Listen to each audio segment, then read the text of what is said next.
Poštovani gledalci Srpske televizije i slušalci Srpskog radija, dobroveče. Evo nas u još jednoj emisiji Istine ili laž. Pred sobom imam knjigu koja je po meni zaista izdavački poduhvat na ovogodišnjem sajmu knjiga, mada nije proglašena takvom, ali u svakom slučaju knjiga je veliki doprinos proučavanju istorije Srpske crkve u drugoj polovini 20. veka. Zove se Srpska crkva u komunizmu i postkomunizmu od 1945. do 2000. godine. Ona ne samo što je doprinos proučavanju istoriji Srpske pravoslavne crkve, nego je i na neki način svedočanstvo o duhovnosti i društvu u kome smo živeli, o vremenu u kome je Srpska crkva bila izložena velikim represalijama i raznim vrstama pritiska, o tome kako je opstajala uprkos svemu, o jednom vremenu u kome je religija bila potpuno potisnuta, a svojevrsna religija bila je komunistička ideologija. Kao naravno i u proteklih 8 vekova, hvala Bogu, Srpska crkva je opstala, ali nije loše da to ostane sve zabeleženo i da o tome pričamo.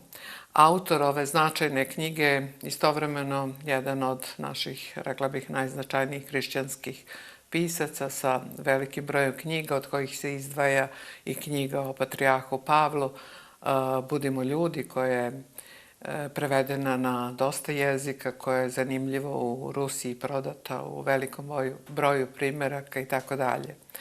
Dakle, autor ove značajne knjige, dr. Jovan Janić, je večeras moj sagovornik u emisiji Istina ili laž. Hvala vam što ste došli i što govorite za Srpsku pravoslavnu, sva sam u Srpskoj pravoslavnoj crkvi, za Srpsku televiziju u Crnoj Gori.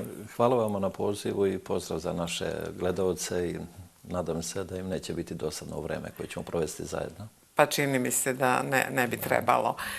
Sad, ja rekoh ukratko o čemu se radi u ovoj zaista vrednoj u svakom pogledu knjizi i obimnoj. To je trebalo napisati. Zaboravila sam samo da kažem ono što volim da kažem, da ste vi bili jedan od veoma uglednih srpskih novinara, ali kao i svaki pametan novinar, na vreme ste napustili novinarstvo, krenuli u nauku i krenuli u pisanje ovih knjiga koje ćemo malo kasnije pokazati, ali povod za razgovor je upravo ova istorija.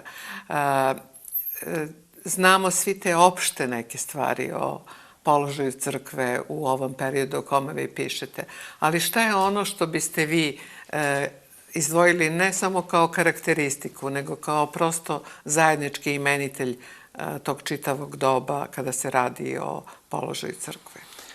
Vi ste mnogo toga već rekli u vašoj uvodnoj reči i hvala vam na tome.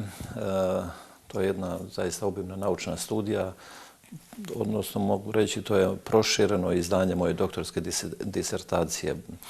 I kao što vi rekoste, ne tiče se tu samo o crkvi, nije reč samo o crkvi. Kad govorimo o vremenu poslije Drugog svjetskog rata, mi govorimo o jednom duhovnom ambijentu i o prilikama u kojima smo mi živjeli. To je vreme kada je neko hteo da od nas stvori drugačijim ljudima nego što mi jesmo. Išlo se na stvaranje novog čovjeka i novog društva. Jednostavno na totalno obezboženje društva i ambijenta u kojem smo živjeli. A to se onda najbolje može pokazati i kroz odnos tadašnje države, tadašnjih državnih političkih vlasti prema crkvi, kao o duhovnom osloncu i tom duhovnom stubu našeg naroda. I otuda moje interesovanje za tu temu i da na tome doktoriram. Ali opet malo da uvežem sa vašom uvodnom rečju, naravno na mene je uveliko uticao blaženopočivši Patrijarh Pavle i kojem sam se ja posvetio pisanje knjiga u njemu i koje su, hvala Bogu, imale velike tiraže i u zemlji i u svijetu. Dakle, to je uticalo na mene sam taj njegov život i njegovo nošenje u tim prilikama da se ja pozabavim položajem Srpske crkve u vremenu komunizma. To je vreme, rekao smo, kada se stvaralo novo društvo i novi čovjek. Crkva ubijan je ugled crkve i rađeno je sve da se crkva dovede u zavistan položaj od države. Zašto? Da bi se moglo njome manipulisati i da država svoje interese tadašnje, odnosno da sprovodi ideologiju koju je pripadala, komunističku ideologiju i, nažalost, suzbijanjem uloge crkve, ali onda donekle i da koristi i crkvu čak za svoje promovisanje u domaćoj i u inostranoj javnosti. Ali to je konstanta, ta manipulacija političara crkvom, odnosno pokušaj. To je konstanta, ne samo od 45. nego čini mi se i danas je to, ali to je neka druga priča koju ćemo možda na kraju nešto Jeste, ali popričati. zato je bitno da se pozabavimo vremenom koje je iza nas. Jer mi svakog trenutka nalazimo se negdje na razmeđu onoga što je bilo i što će biti. Mi danas uživamo plodove onoga što je bilo, što je neko radio ili što smo mi radili. Ovo danas što imamo, što smo u ovakvoj prilici, to je posljedica toga. Sad, dajte da izvučemo neke pouke za ubuduće. Da bome. Ali ovo kad rekao ste, država je pokušavala da i uspevala da učini crkvu zavisnom na više načina. Šta je tačno od one kolokvijalne, sada ću reći, već priče o crvenom patrijarhu, recimo, znali su da kažu to i za ruskoga i za našeg blagopočiše Germana, episkopima, o tome da je zapravo politika i političari, da su ih na neki način birali. To se do duše govorilo i u skorašnje vreme. Jeste. Da, ali vidite čime se oni sve bave. Oni učine sve što mogu da slome kičmu crkvi i srpskom narodu. A onda one koje postave, onda oni o njima govore pežorativno na taj način da ih dodatno, pod navodnicima, da ne kažem, diskvalifikuju u sopstvenom narodu. Činjenica je, i to je tačno, i tu nema spora, da je komunistička vlast uticala na izbor dva patrijarha, patrijarha Vikentija i patrijarha Germana, i to je neosporno. Ja to pokazujem sa mnoštvom dokumenta citirajući u ovoj knjizi gdje inače ima 2800 fusnota. Svaki podatak je potkrepljen i za svake reči tu napisane ja stojim. Dakle, država jeste birala njih, ali je bilo takvo vreme i ona nije birala samo patrijarha, nego ona uticala na izbor episkopa. One malo neposlušne episkope na razne načine je diskvalifikovala i gledala da skloni ne samo iz crkve, iz naroda, nego i iz crkve. Mnogi su onemogućavani da budu izabrani za episkopa. Evo, recimo, možda je najbolji primjer otac Justin. Rekli su, komunisti su tačno naredili, on ne dolazi u obzir, ne može biti izabran za episkopa, pa onda jedno vreme nisu dozvoljavali Jovanu Velimiroviću, zato što je sinovac svetovladike Nikolaja, Stefanu Boci i Metodiji Mandžuka prezima. Mandžuka, da. Njih su isto onemogućavali da budu izabrani. Dalje, išlo se, pazilo se i ko će biti čak i sveštenik na nekom mjestu raspoređen. Dotle se išlo, imala se potpuna kontrola nad duhovnim životom ovoga naroda. Jednostavno, kažem, išlo se ono što naš narod kaže ispiranje mozga, ali u stvari da se u narodu ubije vera i da se na ime vere instalira komunistička ideologija.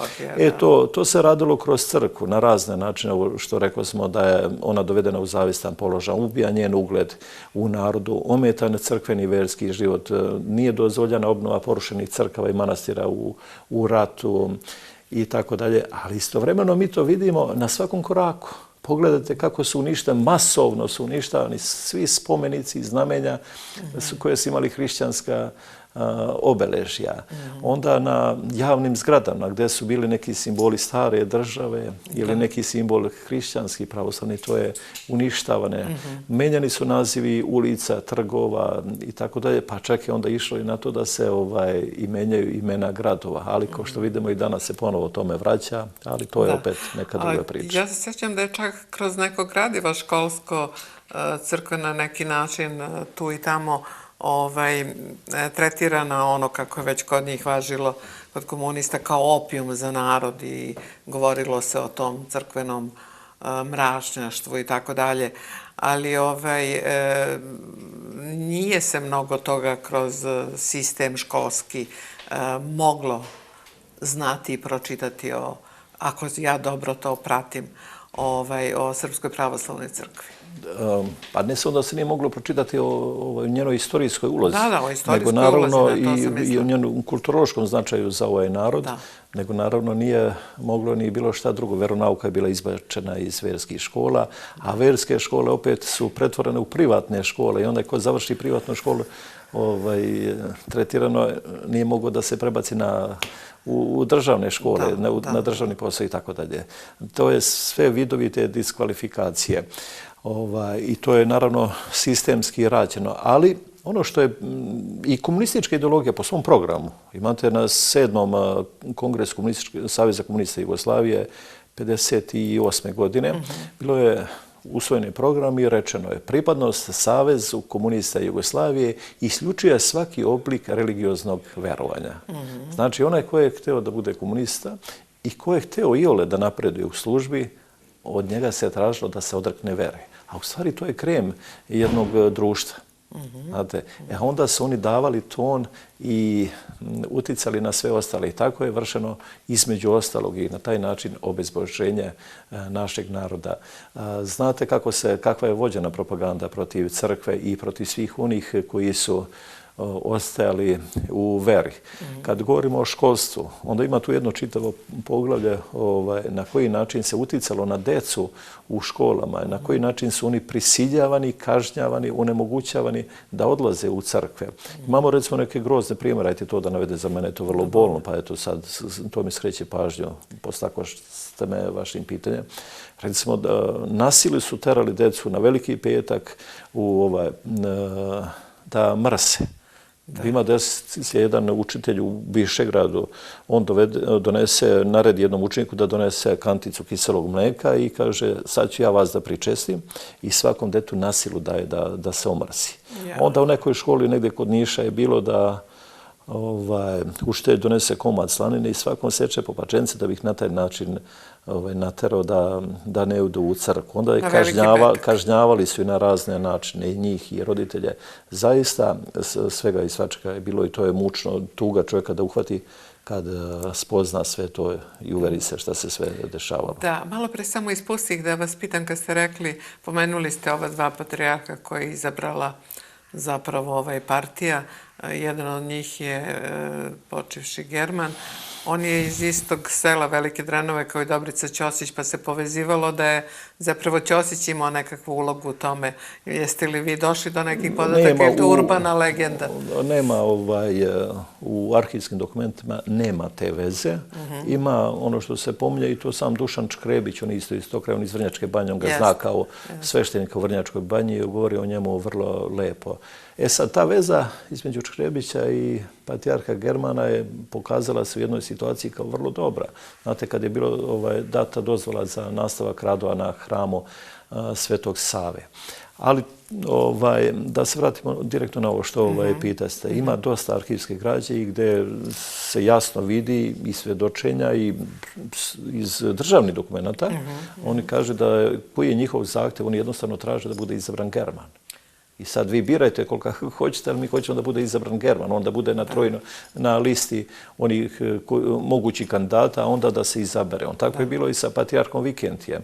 I posle patrijarha Gavrila, koji je bio vrlo častan čovjek i u kojem ima vrlo lepo mišljenje, iz države je došla naredba da ima 10 episkopa koji ne dolazi obzir da budu birani za patrijarha. Jedan od njih i kao najozbiljniji kandidat tada, 50. godine, bio je episkop Arsenije Bradvarović, mitropolit Crnogorsko-Primorski.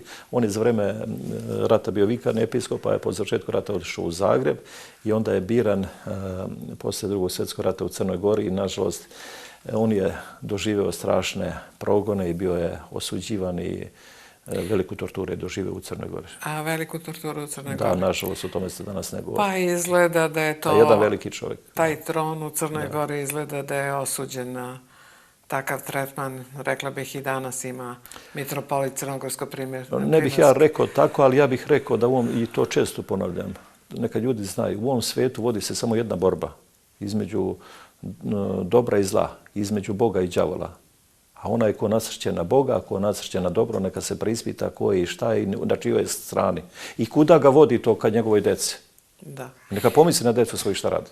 Tačno tako. Na budućnost svoju. Tačno tako. Recite mi ovo, možemo li da napravimo paralelu, eto možda me malo povuklo i to što znam da je ova vaša knjiga o Patrijarhu Pavlu u Rusiji vrlo lepo primljena i objavljena u velikom tiražu, pa da napravimo jednu paralelu. Znamo kakvom je sve progon u Rusiji njihova crkva bila izložena. Znamo o tim stotinama hramova koji su porušeni tamo. Znamo o tim silnim represalijama mnogo toga. Oni jesu veliki narod i velika crkva, a možemo li se u tom stradanju, odnosno naša crkva i ruska, porediti? Mislim, veliko stradanje je bilo i tamo i ovdje malo je teško to porediti. Dobro, kažem, veličine su potpuno različite. Da, naravno i velike su, sudbine su velike i ovdje je rađeno po modelu sovjetske, ne sovjetske Rusije, nego sovjetskih vlasti, odnosno njihovog dekreta o veri, Lenjinovog dekreta o veri iz 1917. godine i uziman model ovdje za odnos prema crkvi. Samo smo mi donekle bili, ne donekle, ali bili smo pošteđeni u tome. Ovdje su se komunisti u međuvremenu opametili, pa nisu rušili u tom obimu. Bilo je rušenje i ovdje crkava, ali ne u tom obimu kao što je bilo u Rusiji. I naravno, kad govorimo o Rusiji, velika zemlja, veliki narod i to su hiljade stradalnika i podvižnika za veru. Taj narod je mnogo postradao, naš narod je mnogo postradao, ali ono što je raduje, a ja uvijek volim da kažem, mi Srbi se prema istoku orijentišemo, trebalo bi mnogo čemu da se ugledamo na njih i na koji način je vera se vratila u život, u rusko društvo i kako državne vlasti se odnose prema veri. One su te koje su omogućile i stvorile materijalne uslove za duhovni preobražaj ruskog društva. I otuda takav procvat vere i takvo duhovno utemeljenje u ruskom društvu, jer oni danas imaju u liku svoga predsjednika jednog velikog zaštitnika i vidite za Vaskrs, vidite za Božić, da uvijek je u hramu, uvijek je i bez pompe kao običan vernik. To mnogo znači, to daje primjer, to ohrabruje i zato je i Rusija, pored ostalo, ili nadasve danas tako jaka, upravo zbog takve simbioze, zbog takve simfonije između crkve i države, što je bio ideal za sve napredne države u srednjem veku, pa i za srpsku državu pod Nemanjićima. Tačno, ali kada sam napravila, odnosno tražila da napravite tu paralelu, onda malo da se dotaknemo samo i ovog vremena, što ste vi na neki način uradili.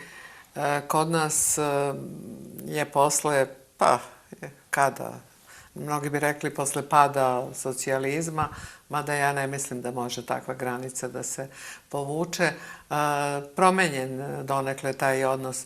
Ali mi se čini da je mnogo, rekla bih, uverljiviji taj odnos Rusa prema i ta spona Rusa sa svojom verom, nego kod nas. Kod nas ima na papiru mnogo hrišćana, ali u suštini... Iskreni odnos državne vlasti tamo prema crkvi i prema veri. Iskren je. Da. I bio i danas jeste. Da, što kod nas nije slučaj. Pa, da, možemo se složiti u tome. Može to da se vidi i po odnosu državnika prema, ne samo prema pojedinim crkvenim velikodostojnicima, nego i prema veri, prema nekim svetinjama i prema crkvi uopšte, prema saopštenjima koje crkva izdaje. To nisu saopštenja, u stvari to je stav. A vidite na koji način se pojedini naši političari odnosi.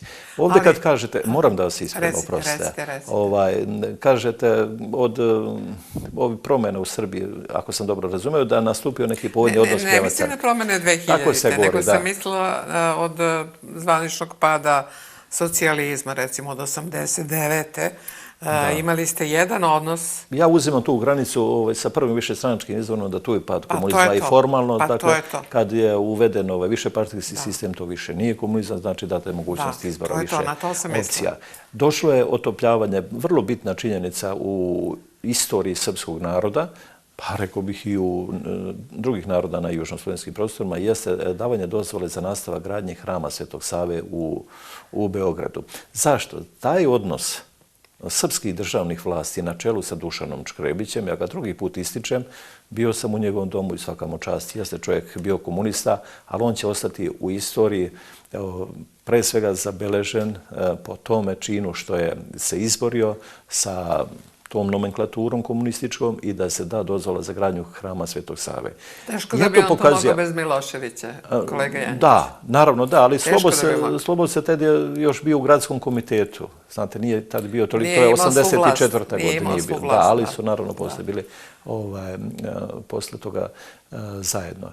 I tačno se vidi kroz taj odnos, ja to i ovdje pokazujem, kada se menja odnos državne vlasti u Srbiji, onda to slijede i državna rukovodstva po drugim republikama. Tako da patrijarha i članove sinoda Srpske crkve tada pozivaju na razgovore i prijeme po svim republičkim centrima i pokrajinskim. I tačno vidite to otopljavanje odnosa prema crkvi. Samim tim i crkva počinje polako da izlazi sa društvene margine, da se vraća na javnu scenu i da pokušava da kaže šta je to što je njen interes i da se bori za svoje pozicije. Ta ključna tačka je 1984. godina i dakle davanje dozvole za nastavak gradnje hrama Svetog Save u Beogradu. Inače, ako već to složite, samo da se vratim, ovo vreme posle Drugog svjetskog rata ja sam podelio na 3 perioda. Dobro. To je vreme od završetka Drugog svjetskog rata, od 1945. a možemo reći od 1944. kad je oslobođen Beograd, pa nadalje, do 1953. godine, dok nije, to je, ja sam to vreme nazvao vreme gonjenja crkve. Jer to su bili zaista strahoviti progoni, maltretiranja, upadanje u crkve, ubijanje sveštenika. Samo, ne znam, od oktobra 1944. do početka decembra 1948. godine. Znači, za 4 godine ubijena su 22 sveštenika. U Bosni i Hercegovini, u tom vremenu, svaki 4. sveštenik je bio krivično gonjen, ne računajući ovo prekršajno.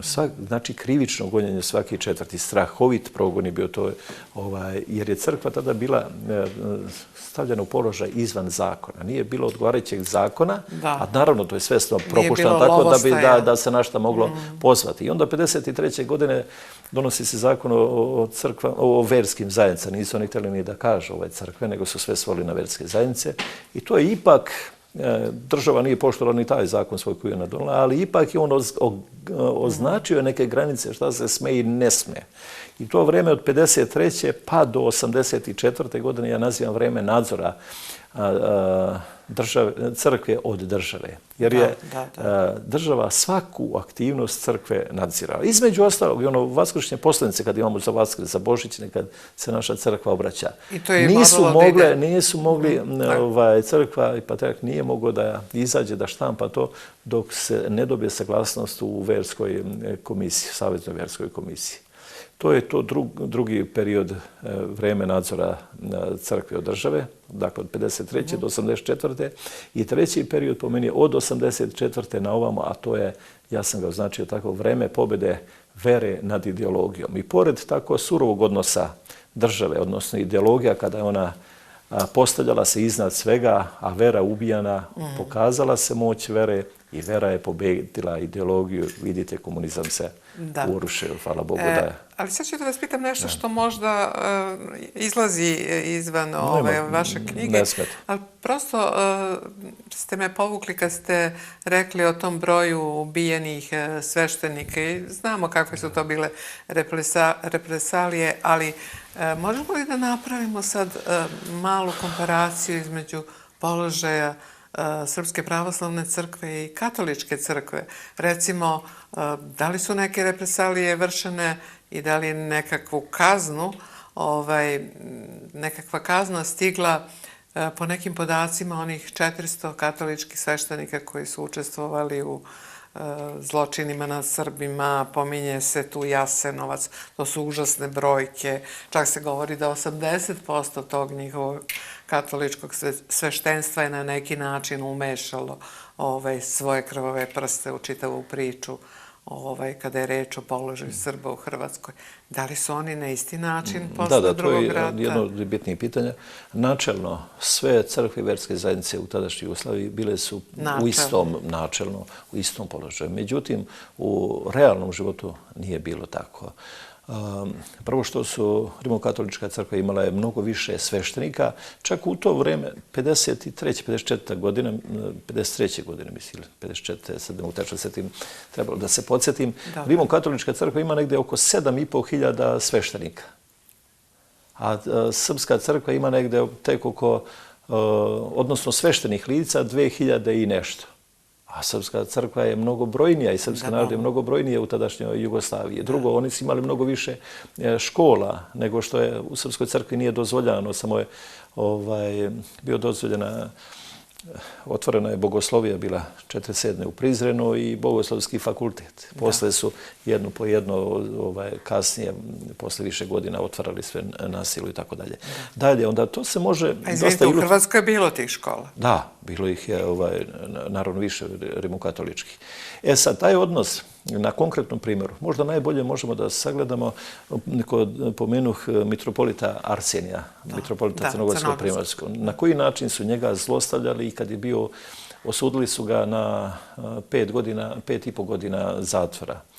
I izdržavao je pod vrlo neprijatnim uslovima, ponižavajućim da ne kažem. Njemu nisu dozvoljavali da služi liturgiju, nikakvu privilegiju on nije dozvolio. Za to vreme Stepinac i jedan drugi rimokatolički sveštenik, oni su mogli, naravno, imali su posebne prostorije gdje su mogli da služe mise, pa su dovodili sveštenike koji su sasluživali sa njima, pa su mogli, njima je mogla da se donosi i hrana, catering još sa strane izvan zatvora i tako dalje. Koliko su oni na suđenje, oni odlaze, kad odlaze posebnim automobilom, za njih dolazi, znate, kod da su na nekoj predstavi. A jadni mitropolit Arsenij, iako je stari čovjek, on je morao da ga izbacuju ga iz kamiona i vode na suđenje pod vrlo ponižavajućim uslovima. Gde je bio utamničen? Na Cetinju je osuđena, jedno vreme ili najviše vreme je u Kotoru provodio u zatvoru. U Kotoru u zatvoru? Jeste, da. Da.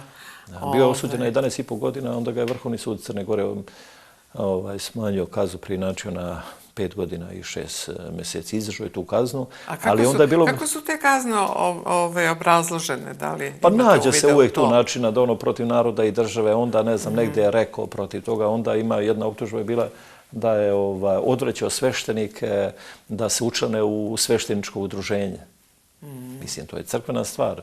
A zašto je to njima bilo bitno? Zato što je to svešteničko udruženje, osnivale su državne vlasti i, nažalost, to je krenulo i mnogo šta lošeg u odnosu prema crkvi je kretalo iz Crne Gore. Dole je bio najrigidniji, odavde iz Crne Gore je bio najrigidniji odnos prema crkvi. I žalosno je da mnogi su do danas ostajali u tom svom uvrenju da se nisu pokajali i da, i što je još žalosnije, da mnogi danas slede te nečasne postupke, da ne kažem nečasne ljude. Pa govorilo se sve vremeno da je Bog proteran iz Crne Gore. Ne znam da li se vratio s obzirom na šta se danas dešava. Bog je tu, ne mogu ni Boga proterati, ali ima jedno drugo, ali citirat ću apostola Pavla. Kaže, ko ruši crkvu, srušit će Bog njega. Sad crkva nisu samo građevine, crkve su i ljudi, jer svako od nas je hram Božji. Naravno, ali ovo je govoreno u tom kolokvijalnom smislu da je vera proganjana i svi oni koji veruju, jel? Mada je to teško, to je ipak intimna. Pa komunisti su tražili to, da se mi odreknemo vere u Boga, a da verujemo u ideologiju čoveka, koji se, čak ima to dokaza, u nekim pismima potpisio kao đavo. Po marksističkoj ideologiji, pa on sam se potpisio. Vidite taj odnos, taj raspon. To je ono što je patrijarh Pavle često govorio, pa se pozivao na velikog srpskog filozofa Božu Kneževića. Kaže, čovjek je tako biće koje i Boga može da zaseni, a od kojeg može i đavo da se postidi. Vidite taj raspon koliki je. Sad neka svako preispita da li služi Bogu ili đavolu. Ali naravno to što radi neka očekuje posljedice toga. Naravno. Mislila sam na tu količinu ateizma koja je tamo bila apsolutno dominantna u Crnoj Gori. U tom smislu Bog proteran. Razumio sam ja potpuno, da si vi ste mene razumeli. Kažem, nažalost, uveliko sve je krenulo odozdo.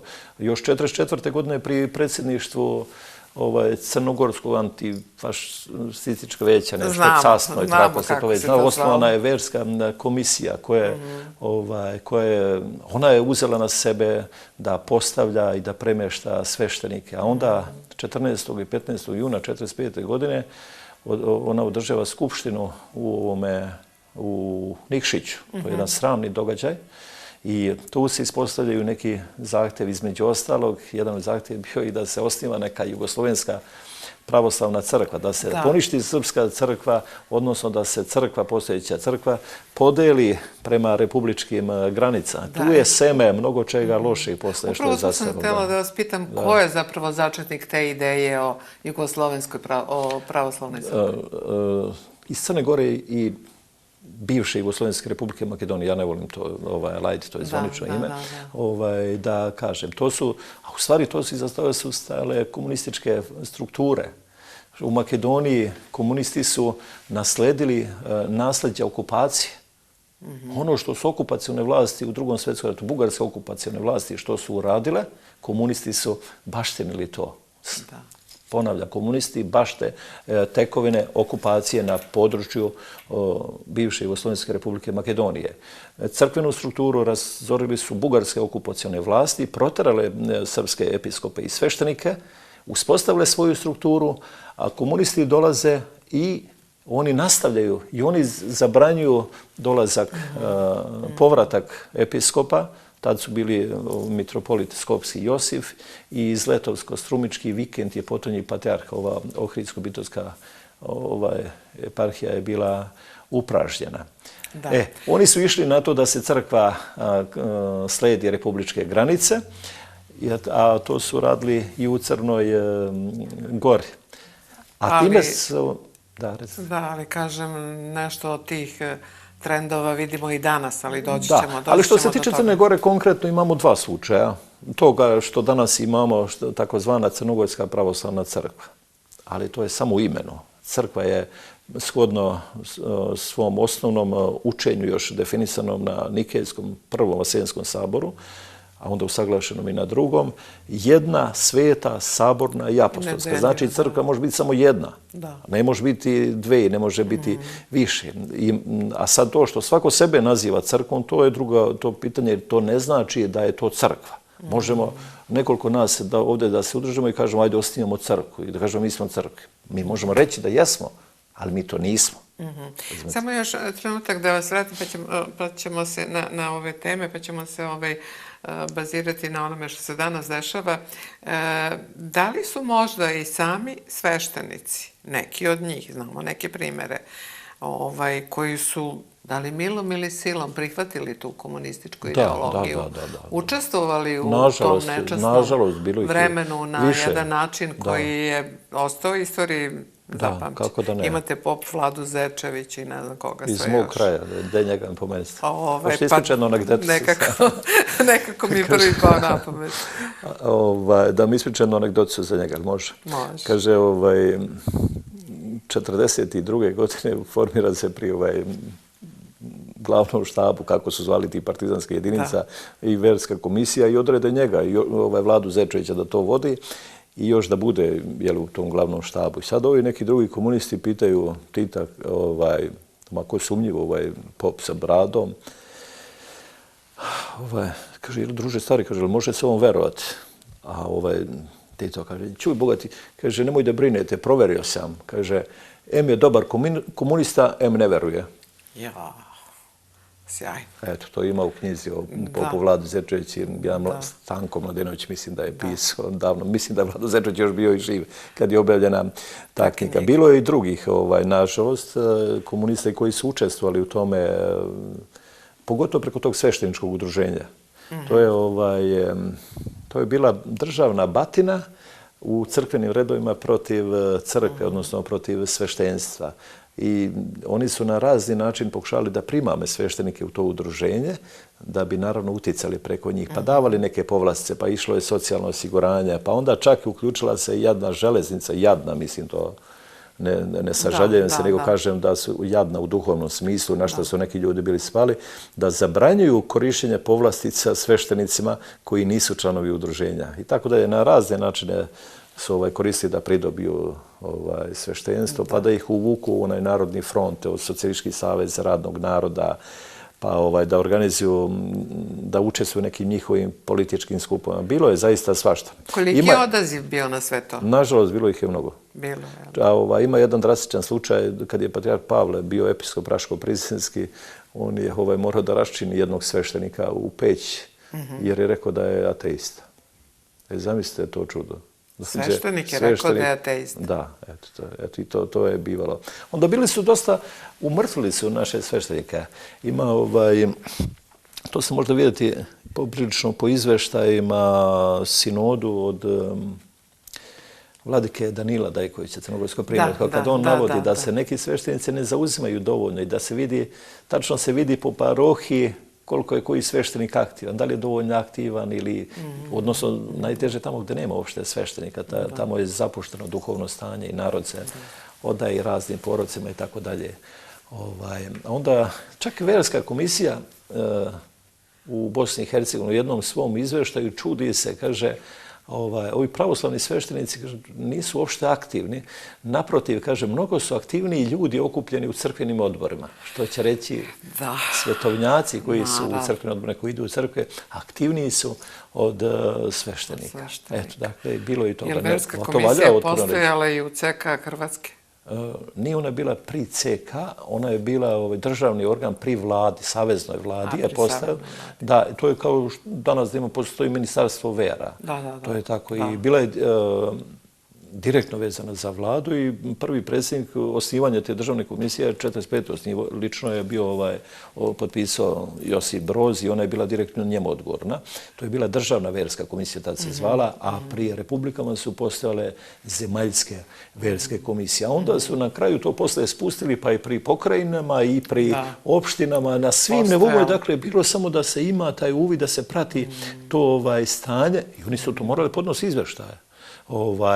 Šta rade, koji sveštenici, šta govore, koliko naroda broje, kad ode u crkvu broje, koliko je naroda bilo na liturgiji i tako dalje. Pokušavaju na razne načine da sapliću neke skupove, ometaju tradicionalne verske manifestacije, recimo one crkvene horobi su uskoro bili nestali, one tradicionalne svetosavske recitacije, to su zabranjivali i tako dalje.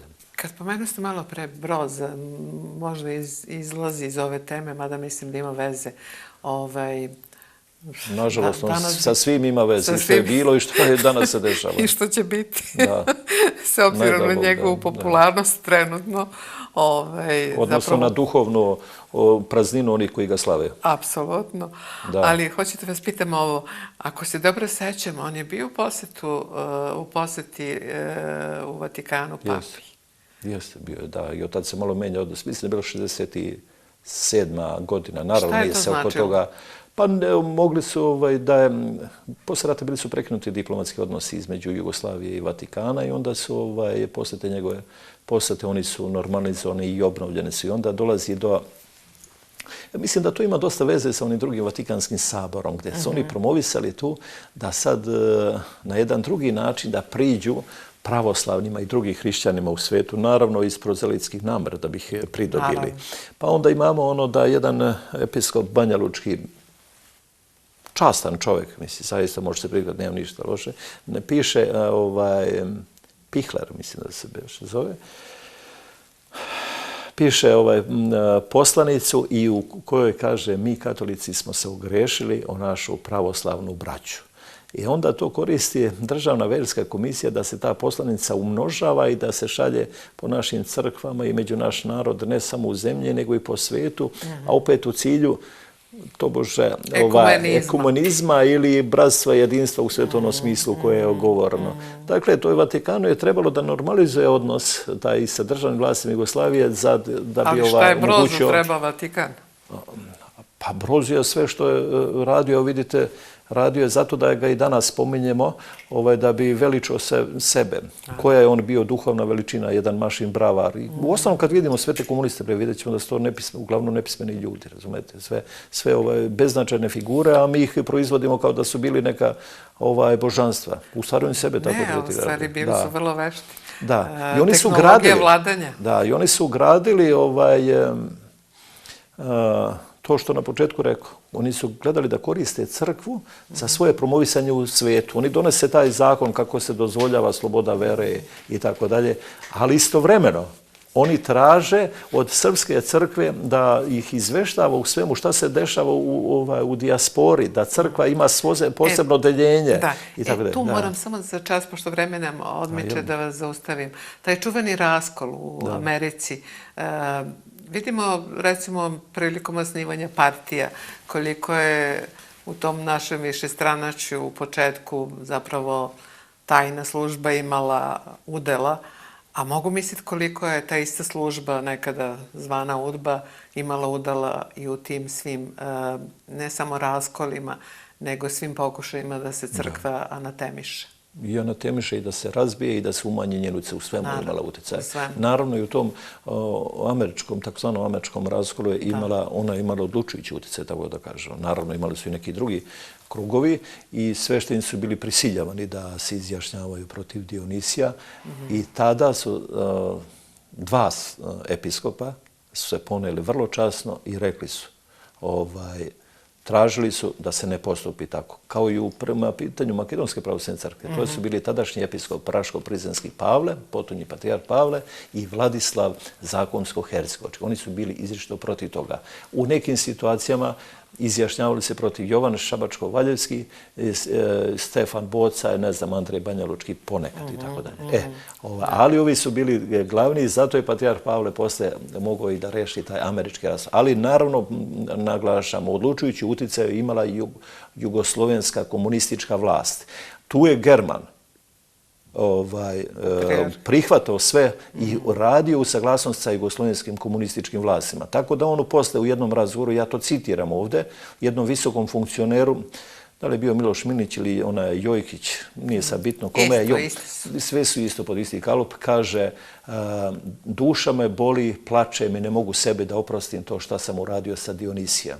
Posle nekoliko godina on priznaje dakle, da je radio po nagovoru s njima, ali i dalje u saglasnosti sa državom prati tako da šta se dešava.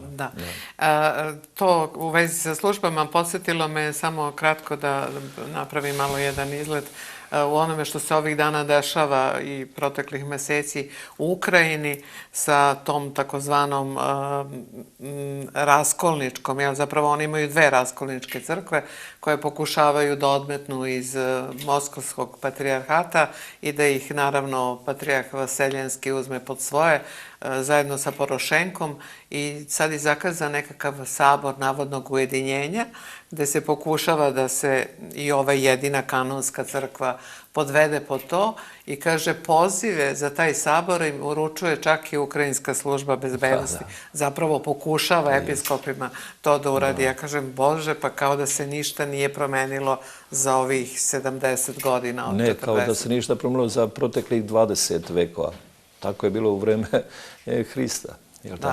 Sve vreme crkve, istorije crkvene, tako se dešava da se necrkveni krugovi upliću u poslove crkve, jer je crkva smetnja svima onima koji bi da rade nešto što nije po Božjima, samim tim ni po ljudskim zakonima. A vidite koliko su to isti kalupi, kad se setimo da je ova Dedejićeva raskolnička, takozvana crkva formirana, zapravo upisana u stanici policije na Cetinju.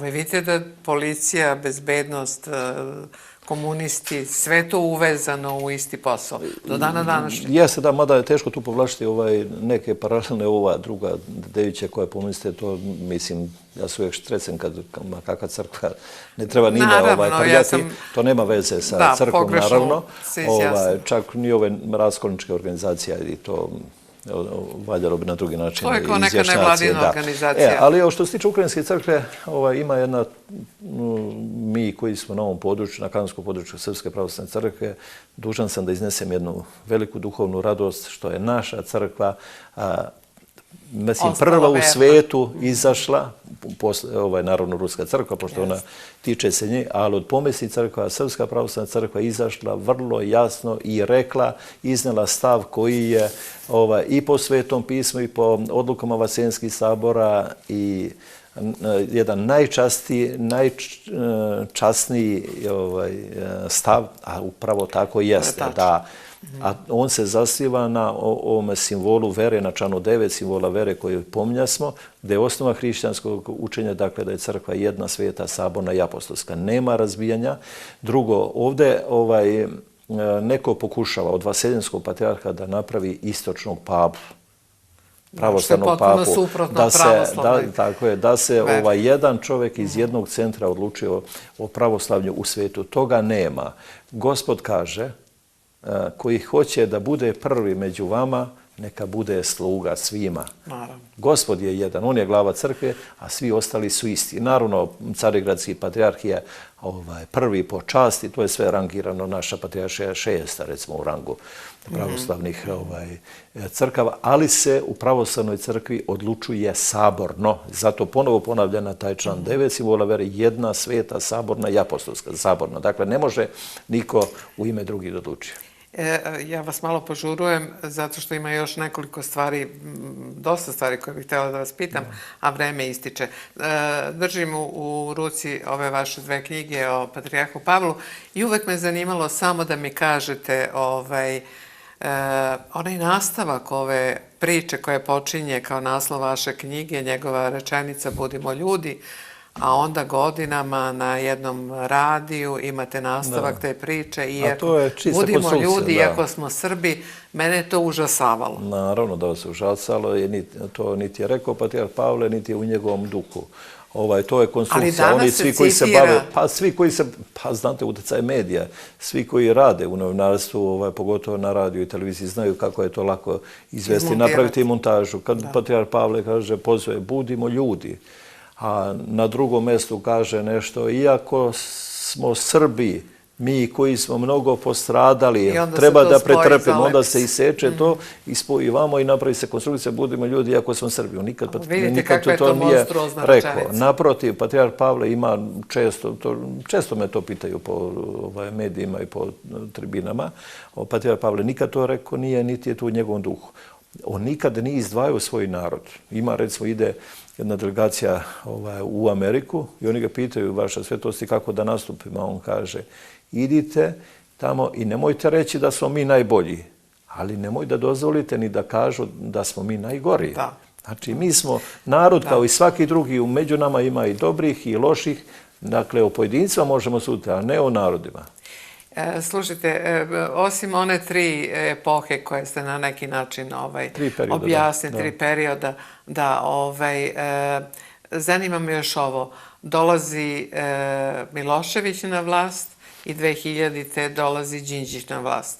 Milošević je, iako sin, njegov otac je bio sveštenik, je li tako? Bar. On je završio bogosloviju, da. Bogoslovski fakultet, čak i Bogoslovski fakultet, ali predavao valjda u nekoj školi ili tako.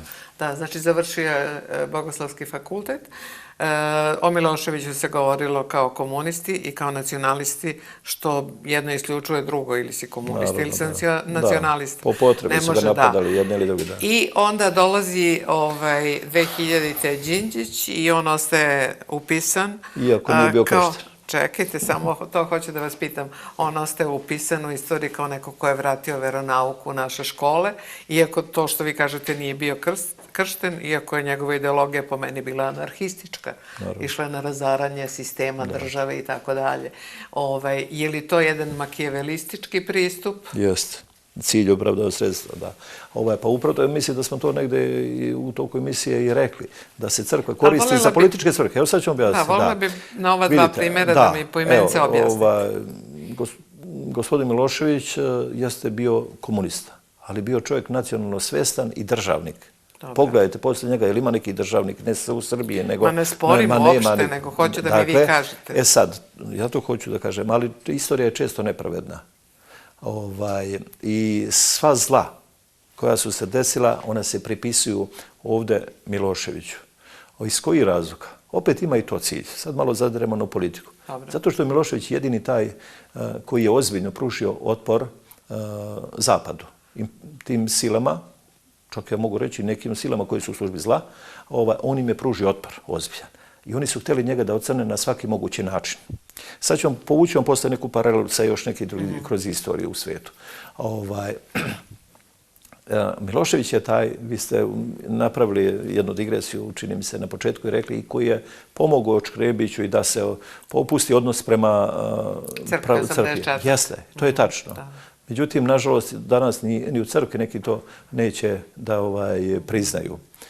Sad, kako se koristio taj novac i šta je on sve radio? Jedan prijatelj iz Patrijaršije kaže da je Milošević dao toliko para za obnovu Hilandara da su mogli da se obnove svi veći manastiri u Srbiji. To je potpuno nepoznato. Da, nepoznato. Eto, to mi čovjek iz Patrijaršije to kaže. Na drugi način je pomagao. Koliko on bio verujući, to je njegova privatna stvar. Sad, mi ne možemo i ne znamo šta bi bilo kasnije. To je ipak bilo vreme prelaska iz komunizam u jedno drugo vreme duhovnog oslobađanja. On sam je vodio tome, koliko uspješno, opet je drugo pitanje. Gde bi on na kraju završio, mi to ne znamo. Kad ljudi počnu danas da osuđuju neke, kaže on je bio ovakav. Pa ja kažem, jasne, bio je. Pa šta? Je li bio apostol Pavle, hoćete vi apostola Pavla reći da je Savle? On je bio najveći progonitelj Hrista. Hoćete to da kažete? A poslije je bio najveći propovednik Hrista. Suština vere hrišćanstva jeste duhovno preobražavanje, da mi budemo bolji ljudi. Dakle, da pobeđujemo sebe, da ono što je loše u nama da to ostavimo i da krenemo dobrim putem. Đinđić je bio ateista i ostao ateista. Oni su uveli veronauku. Stvari se moraju posmatrati u kontekstu kada 2001. godine, kad su isporučili, napravili su jedan nečastan potez koji će ih ocrniti u istoriji, zbog koga će iščeznuti i nestati. To izručili su Miloševića i to htjeli su da i njega ponize i srpski narod na Vidovdan. I posle toga nekoliko dana oni hrle u Patrijaršiju da obećaju da će nastave da grade hram Svetog Save, što se inače već je gradio, i da će da umire crkvu i narod i da će biti uvedena veronauka u škole. A znate i sami sećate da se bili zvodoci koliko je bilo tu otpora, pa sad da se protežira se građansko vaspitanje, ajde malo da dozvoljeno veronauku, ali ćemo malo mi gurati ovo građansko vaspitanje, pa vremenom će se to preobraziti. I uvodi, koja ironija, uvodi građansko veronauku i građansko vaspitanje, isto tadašnji ministar prosvete koji je, ne znam da li je bio kršten, ali je po delovanju po meni je bio ateista, to je pokojni Gašo Knežević. Dakle, tu su u pitanju lično, u stvari su lični i partijski politički interesi. Čista marketinška kompenzacija onoga što su uradili, a što je po meni... Kao što su i komunisti, i Broz je radio. Tito je znate da je Tito odlikovao najprije patrijarha Vikentija, a onda i patrijarha Germana, zato što, kaže, doprinosi međunarodnoj afirmaciji i uspostavljanju dobrih odnosa između Jugoslavije i drugih zemalja. To je tačno, ali on ih koristi. On ih šalje i ne može niko, oni nigde ne mogu da odu dok ne dobiju saglasnost iz tadašnjeg državnog ministarstva spoljnih poslova, od državnih vlasti, niti da pozovu bilo koga ako im oni ne daju pare. Ali od njih se traži da oni promovišu Jugoslaviju, znači promovišu Tita i Tito ih odlikuje. Dakle, vamo se sputava crkveni život, ali ih koristi u afirmaciji, u njihovom predstavljanju u svijetu. Bože pomozi, večno vraćanje istog, što bi se reklo. Zato je bitno da mi to vreme sagledamo šta se radilo, jer vidimo, ono se i danas ponavlja, nije komunizam, ali ima globalizam, ima razne druge forme. I na samom kraju ne možemo da preskočimo ono što se danas radi. Zapravo, da li je jedan od grehova Miloševića taj što Srpskoj pravoslavnoj crkvi nije vraćena zemlja na Kosovu i Metohiji? Metoh je Metoh manastirski. Da li bi to u slučaju da je urađeno nešto promenilo ovo što se danas dešava? A drugi deo pitanja, ili će to biti drugo pitanje, je o današnjem odnosu vrha ove države kada se radi o Kosovu prema crkvi i crkve prema vlasti koja radi to što radi o Kosovu.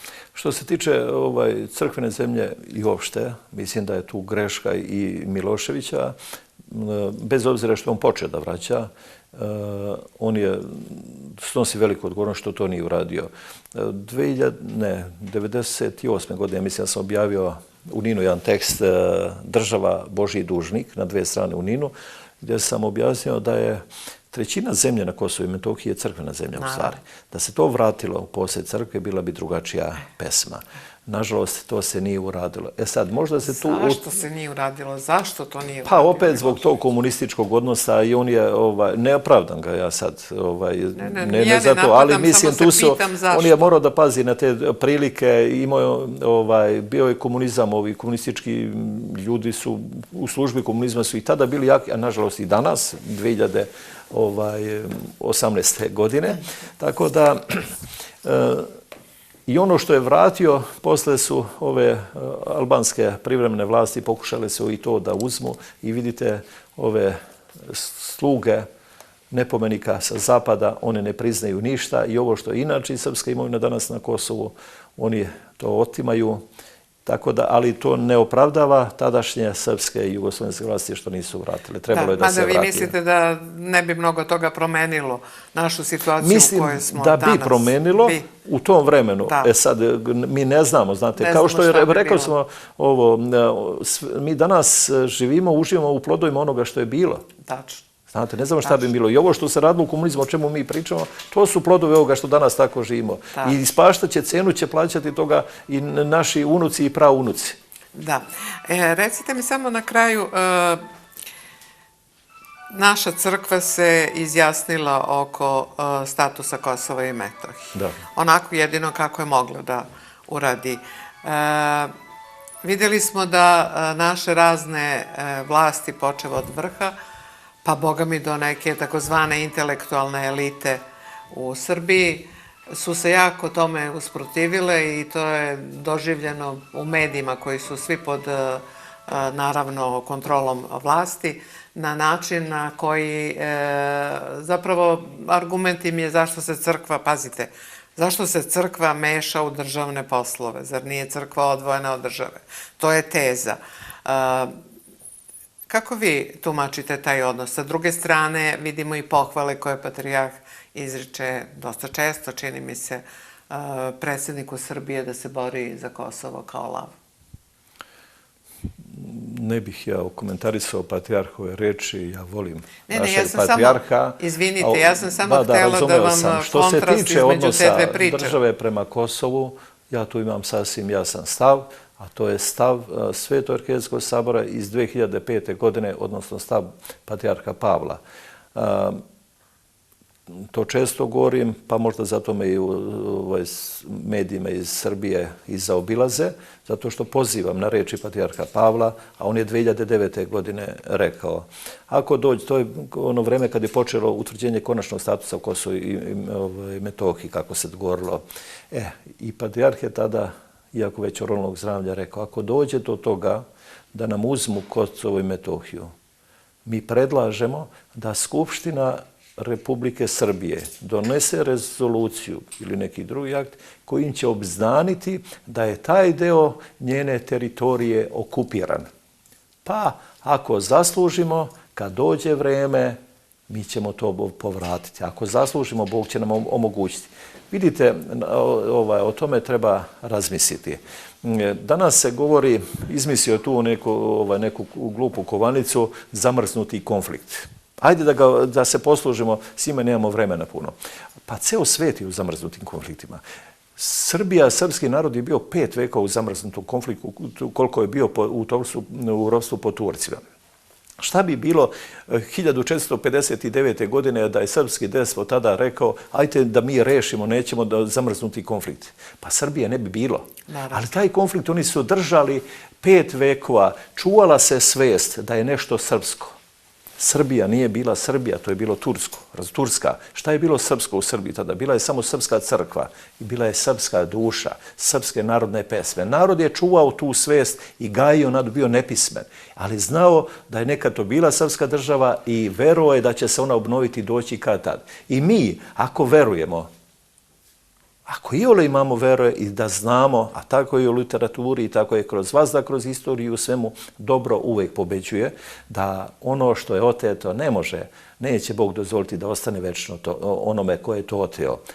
Hoće samo pod jednim uslovom, ako se odrekne onaj kome to pripada. Mi nemamo pravo više ni na Solu, ni na Skadar, nemamo ni na Kulu Jankovića Stojana, ni na Belo Lijevno i tako dalje, opevano našim pesmama. Čega smo se god odrekli međunarodnim ugovorom. Zato je toliki pritisak i toliko traženje i nažalost i naše vlasti u tome učestvuju da se mi odreknemo oko toga. Ne, treba držati, to je naše, tretiramo kao okupirano područje, a vi radite šta god hoćete.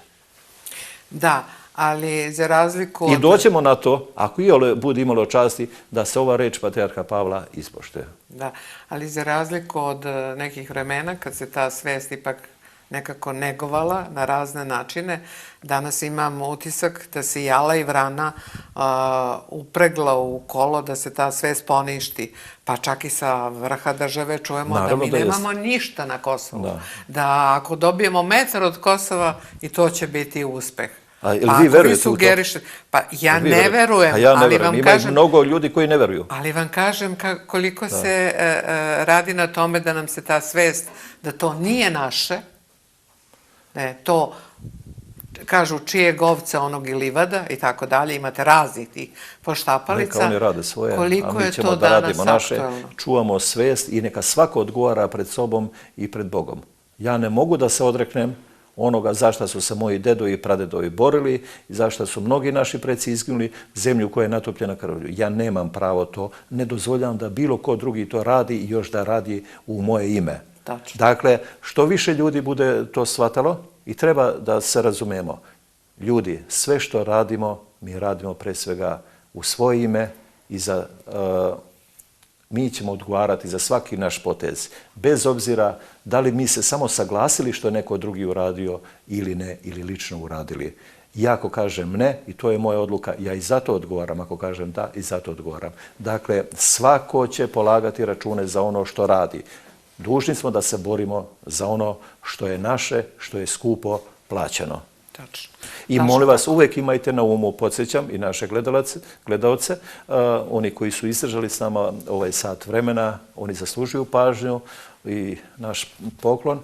Imajte u vidu reč svetog vladike Nikolaja iz 36. godine koji je napisao u tekstu tada "Ne kradi državu". Kaže vladika Nikolaj: "Bolje ti je pokrasti brata svoga nego državu, jer ako pokradeš brata svoga, ojadio si jednu dušu. Ako pokradeš državu, ojadio si 15 miliona duša, jer tada Jugoslavija imala 15 miliona stanovnika." Dakle, analogno tome razmišljamo. Svaki naš postupak ima posljedice na nečije duše, na nečiji život. Nekoga može to skupo košta, zato pamet u glavu i svako neka odlučuje svojom glavom. Upravo tako. Hvala vam, gospodine Janjiću, na ovom razgovoru. Mislim da je bio veoma koristan za naše gledalce, jer nisu ovo tako česte teme ni u našim u Srbiji, a pretpostavljam ni u crnogorskim medijima. Nisu poželjne teme zato što Pa nisu nisu česti u zato što interesu nisu onih koji poželjne. rade drugačijih.